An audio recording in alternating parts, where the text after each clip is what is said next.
Серега с пакетами в руках и сумками наперевес с трудом выбрался из переполненного автобуса и осмотрелся по сторонам.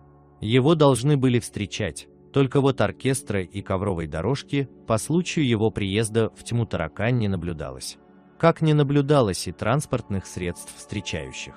Тащиться до тещиного дома по жаре под гнетом баулов не хотелось, и Серега еще раз огляделся в поисках встречающих. В это время на площадь перед магазином, являющейся центром села, привокзальной площадью и местом сбора молодежи по вечерам, с грохотом и весь в дыму, ворвался мотоцикл тести, знакомый до каждого болтика-винтика. За рулем гордо восседала теща, женщина чуть старше 40, с комплекцией Дуси агрегата из песен ансамбля Любе. Резво соскочив с седла грохочущего монстра, она крепко обхватила за шею зятя и расцеловала его в обе щеки и в губы, повыхватывала поклажу и разместила ее в коляске. На ходу задала пару сотен вопросов и, не дождавшись на них ответов, шустро оседлала своего скакуна, а едва лишь Серегин зад соприкоснулся с сиденьем мотоцикла, рванула по направлению к дому. Пока разгружали транспорт, передавали и получали приветы маме от дочери. Серега узнал, что этот гад, это она так про тесте, по пьяни сломал себе ногу и теперь лежит весь в бинтах и гипсах в районной больнице. А на дворе покос, а работать некому, и вот поэтому теща и вызвала зятя из города, поди не забыл еще, как косой махать. Хотя сейчас никто особо этим инструментом и не машет, но помощь в сенокосе просто необходима. С дороги решено было отправить Сережу в баню, а уж потом ужин и все остальное. Что подразумевалось под остальным, предстояло догадаться, хотя Серега и так знал, что ждет его бессонная ночь и жаркие объятия тещи. Еще с тех пор, как его жена попала в больницу на сохранение, а потом рожала, теща не обделила Сергуню, любимого зятя, своим вниманием и не позволила собирать в дом разную заразу, заменив Сереге на некоторое время жену. Пышная телом, темпераментная характером, она была контрактным дополнением к жене. Едва лишь зятек появлялся на пороге после работы, теща кормила, поила работягу. А сама как будто случайно прижималась к зятю, измученная недостатком ласки. Теща уже позабыла, что такое внимание мужа. Поэтому, когда приезжал зять, отрывалась с ним по полной. Нахождение тестя в больнице, конечно, совсем не радовало, но алканавтов в деревне хватает, и всегда можно найти пару-тройку рабочих рук.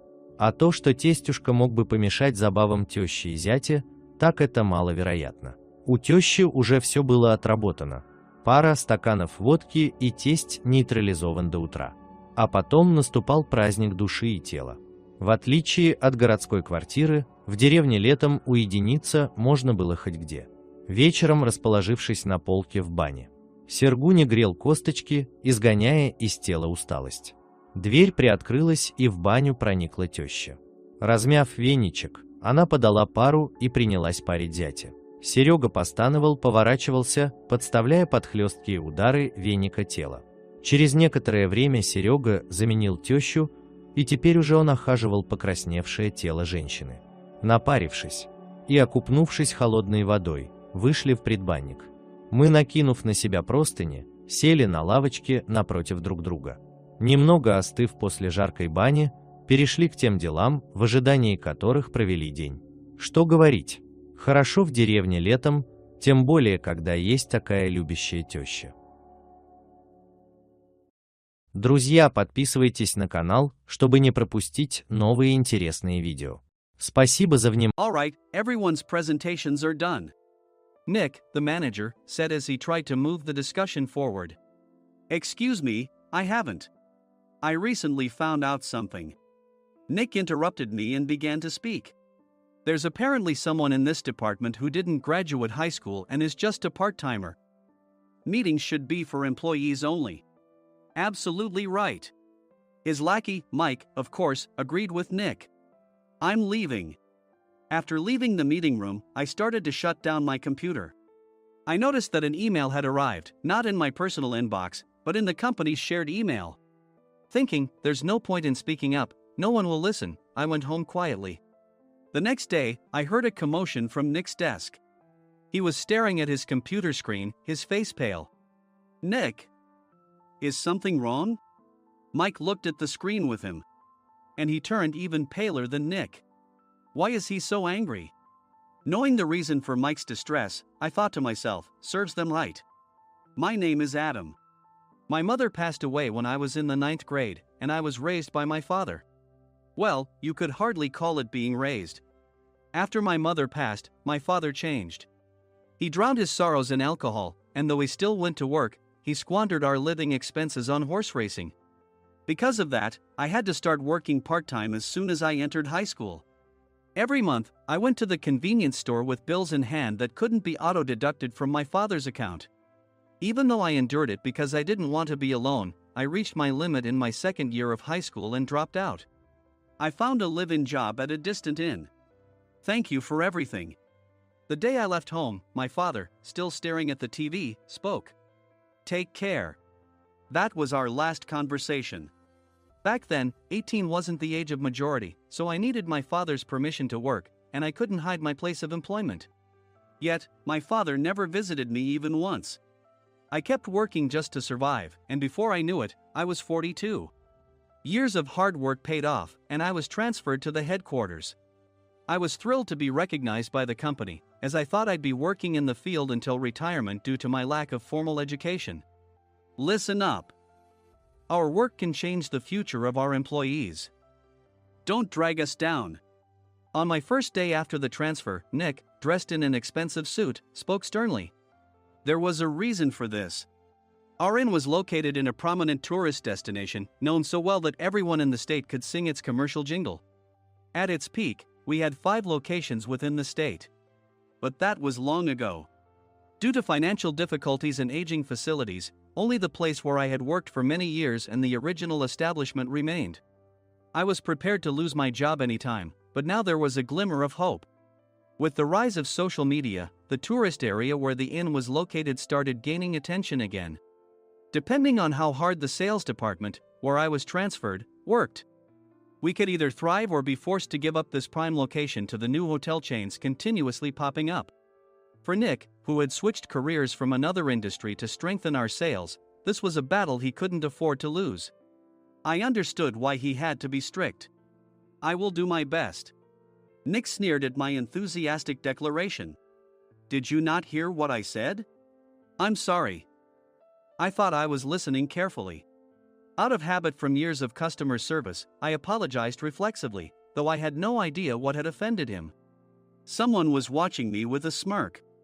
In this department, there are those who are expected to excel and those who have been shoved here because they have nowhere else to go.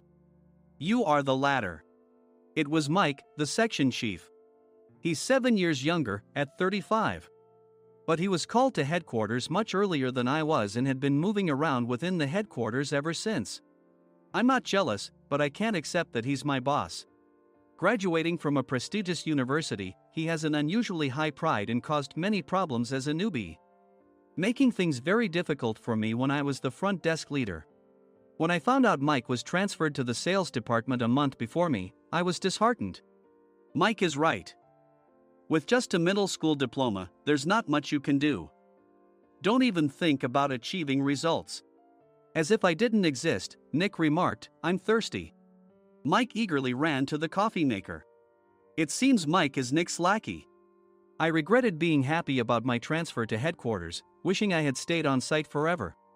Send a direct mail to every company on this list by the end of the day. Nick only assigned me tasks that even a new graduate could handle. What? There are over 1,000 companies. You want me to send to all of them by today? Yes, if you and your fellow misfits split the work, even those with nowhere else to go should finish by today. I glanced at the employees typing away expressionlessly. They were worn out from customer service, only thinking about leaving on time, or were women reassigned after having children, with zero motivation for work. Even Sam, a new graduate from the same university as Mike, who was supposed to be among the expected achievers, had no enthusiasm for the job, having joined the company wanting to do customer service. I don't care what they say, I plan to quit anytime, he said. Only Nick and Mike were highly motivated, making all the decisions between the two of them. I originally only wanted to work at the inn to survive and had no particular attachment to this job. I swallowed my words, thinking I had no right to reprimand them. About a month after the transfer, Nick told us with a frustrated look. To commemorate the 50th anniversary, we've decided to create a plan exclusive for one group per day. Originally, Mike and I were supposed to come up with it, but our president, Mr. Thompson, insists on hearing everyone's opinions. So, you all get a chance. As Nick explained, Mike began handing out prints. Make sure not to embarrass Nick. If your ideas are half-baked, you'll have to redo them. It seemed that they had printed his handwritten notes by Mr. Thompson, which included several questions and a section for free responses. It made sense why Nick had to seek our input, given that all responses had to be submitted to Mr. Thompson. We were given a week to think about it, and a meeting was scheduled to compile our ideas. My plan is to let guests enjoy both the old and modern America. Nick began the presentations. Guests would watch a master confectioner at a nearby traditional sweet shop make sweets in front of them. The welcome drink would be premium tea in a bottle. Nick's plan was certainly attractive. After his presentation, Nick called on us to present in the order we were seated. Just as I stood up for my turn. All right, everyone's presentations are done. Excuse me, I haven't. I recently found out something. Nick interrupted me. There's someone in this department who didn't graduate high school and is just a part-timer. He was likely talking about me. I joined the company as a part-timer and was made a full-time employee when I turned 20. That was 20 years ago, so Nick and Mike probably had no chance to know until recently. Meetings should be for employees only. Absolutely right. After that, Nick kept creating opportunities to solicit everyone's opinions, purposefully excluding me from speaking. The meeting unexpectedly heated up and went past the scheduled end time. A few people asked to leave, and the discussion continued with the remaining few. Still here? Normally, you'd leave in that situation. Though I had no attachment to the job initially, hearing kind words from customers made me want to make them happier. For someone like me, with nowhere to go, the inn was my home and customer service was my life. I felt pathetic about my current self. I'm leaving. I left the conference room and started shutting down my computer. I noticed an email had arrived, not in my personal inbox, but in the company's shared email. Thinking no one would listen to what I had to say anyway, I quietly went home. The next day, while preparing the DM as instructed, I heard a commotion from Nick's desk. In his haste to stand up, he hit his knee on the desk. He stared at his computer screen, his face pale. Nick! What's wrong? Mike, thinking he should be the first to rush over, approached Nick while still wearing his coat. He peered at the screen with Nick. And he turned even paler than Nick. Why is he so angry? Who is responsible for this company? Nick, more irritated than ever, asked, and Mike answered without checking. Probably Sam. Sam wasn't there because he was attending a morning training session for new hires. Nick gave up on getting angry and returned his gaze to the screen. They were looking at an email that arrived right after the end of the working day yesterday. Apparently, no one, including me, had checked it before leaving. The email was from a large company that used us for their annual employee trips. The president and executives of that company also frequently used our services personally. President of the company, Mr. Mason himself, had declared that neither he nor his company would ever use our services again. Well, some companies cancel their employee trips or stop using our services due to financial struggles. Let's just move on. Mike kept wiping the sweat from his forehead with a handkerchief. Knowing why Mike was so agitated, I quietly watched their interaction. Do you know how much revenue we get from that company? We can find other guests to fill the rooms, but we'll lose the banquet costs, gift shop revenue, rental car fees, and more. Moreover, the gifts were supposed to be prepared by the traditional confectionery shop involved in Nick's proposed plan. If it's known that we incurred such a huge loss at this critical time, Nick's position in the company would be jeopardized. Nick took a deep breath, seemingly trying to calm himself. All right, Mike. Go to New York right now and apologize to Mr. Mason. What? You're coming with me, right? I have urgent work to do. I trust you, which is why I'm entrusting this to you. Please. Mike, believing Nick's sincerity, agreed with a determined look on his face, saying, Yes. That's Nick for you. Even if Mike went to apologize, Nick would shift all the blame onto him if the client didn't change their mind. Well, it was Mike's fault to begin with, so it served him right. About 3 hours later, Sam answered a call from somewhere and repeatedly apologized, saying, "I'm very sorry." Everyone watched to see what was happening. After ending the call, he informed Nick with a weary tone. When Mike arrived at the client's company, he only made things worse, further infuriating Mr. Mason. He was demanding, "Get his boss here immediately." It was no wonder Sam was exhausted, dealing with such a call right after returning from training. "What is that idiot doing?" "All right, Adam, you're coming with me. If sacrificing Mike didn't work, then I must be next." Normally, I'd want to refuse at all costs, but I saw an opportunity in this situation. "If I can be of assistance, I'd be happy to join you." I immediately followed Nick, and we flew to New York. When we introduced ourselves at the reception, it became clear how serious the situation was, as the receptionist personally escorted us to the president's office. Angry voices leaked through the door, making both Nick and me uneasy. "Excuse me. I'm Nick, the supervisor. I understand my subordinate has caused you trouble, and I deeply apologize." Nick, with his experience in the corporate world, knew enough to offer an apology before excuses. However, his customer service skills left much to be desired. I sighed as I saw Mike trembling like a small dog in the corner of the room. "What kind of training are you giving your subordinates?" Mr. Mason glared at Nick with a red face. The intensity of his gaze made even Nick take a step back. Regrettably, I joined this company only 2 years ago and was unaware of Mike's issues. I should have identified his shortcomings sooner. Indeed, I should have realized sooner. No sensible person would come to apologize and then give a lengthy presentation on the drawbacks of not using their in. Nick froze, his mouth slightly open. Suspecting the worst, I picked up the documents that had fallen to the floor. It seemed Mike hastily prepared these documents on the plane, listing the disadvantages. Disadvantage 1: if you change the venue for the company trip, employees might suspect it's for cost-cutting reasons, leading to a negative impression. Reading it aloud half-jokingly, Nick snatched the papers from my hand and checked the contents with a furious expression. Among the stack of documents was a receipt from a nearby convenience store's copy machine. I felt a pang of dread, hoping he hadn't shown the receipt as well.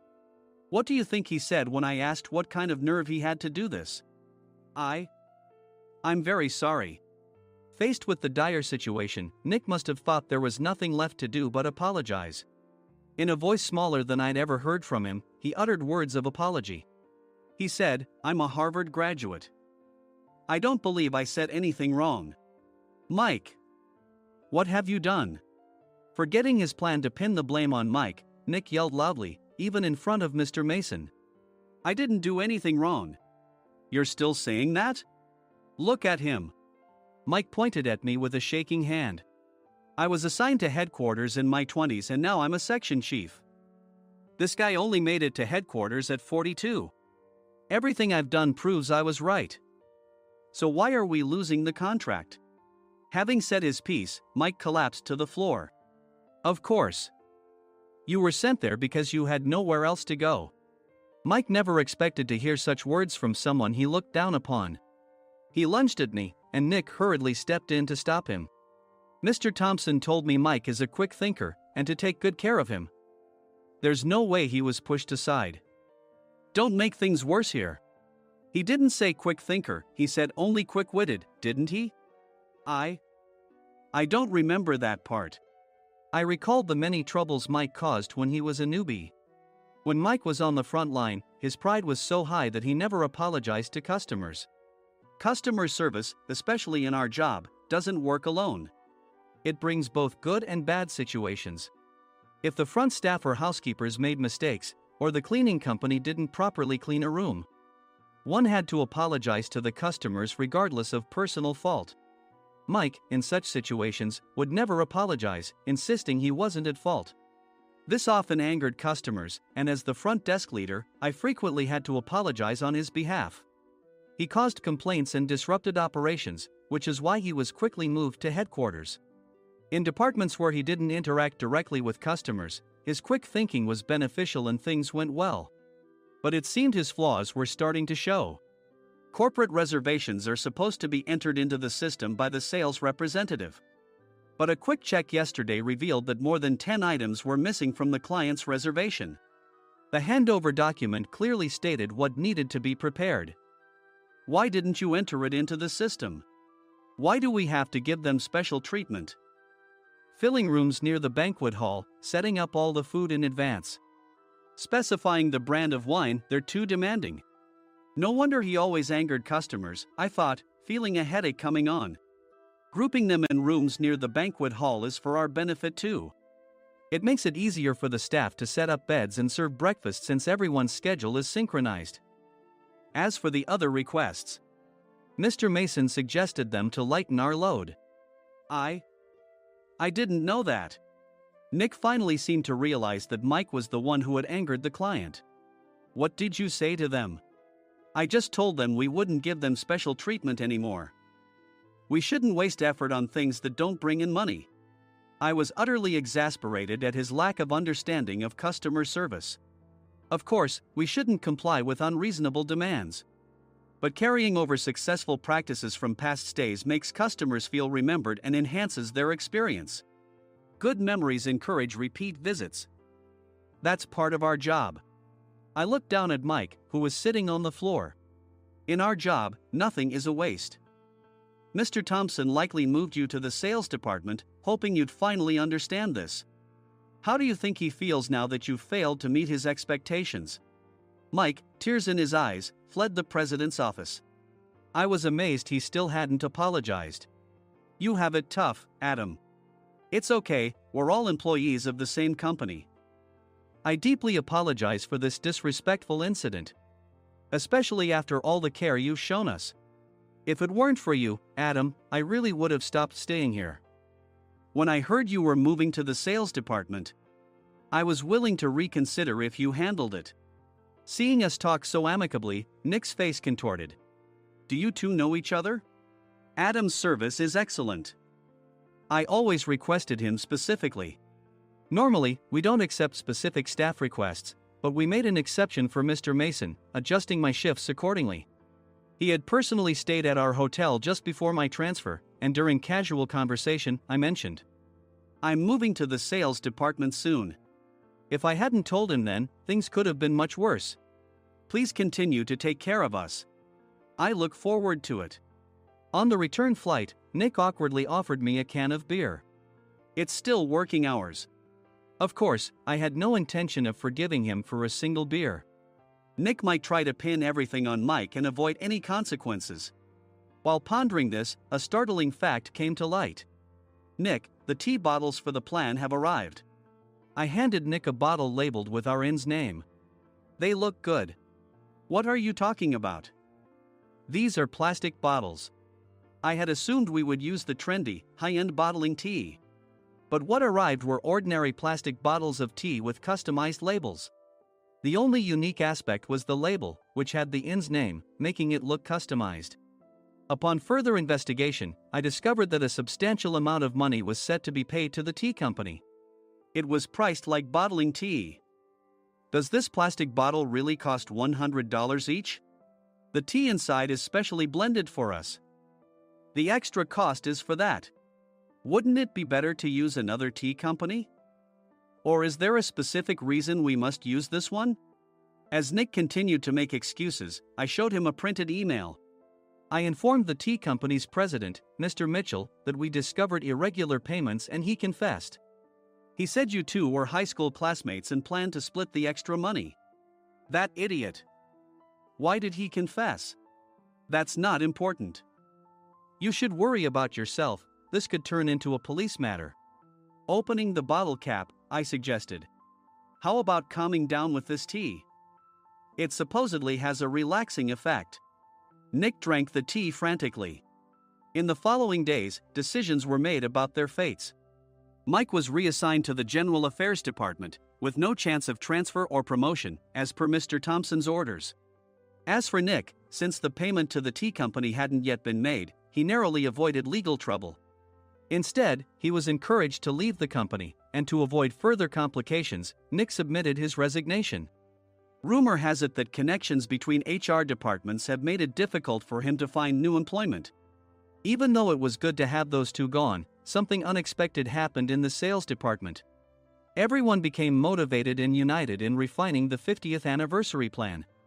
In the end, my plan was adopted. We collaborated with the Tourist Information Center to provide personalized guides. The plan, tailored to the number of guests, was truly special for the 50th anniversary. Hey, is Adam's family coming to stay? I immediately booked that special plan for my family. Sam noticed it on the reservation list and quickly picked up on it. Yes, I'm inviting my father. That's great. I might invite my parents too. I lacked the courage to face my father just as Adam. But here, with the confidence Mr. Mason praised, I felt ready. The 50th anniversary plan was a perfect opportunity to reconnect with my father. I hope to bring back the days when we could laugh together as we once did.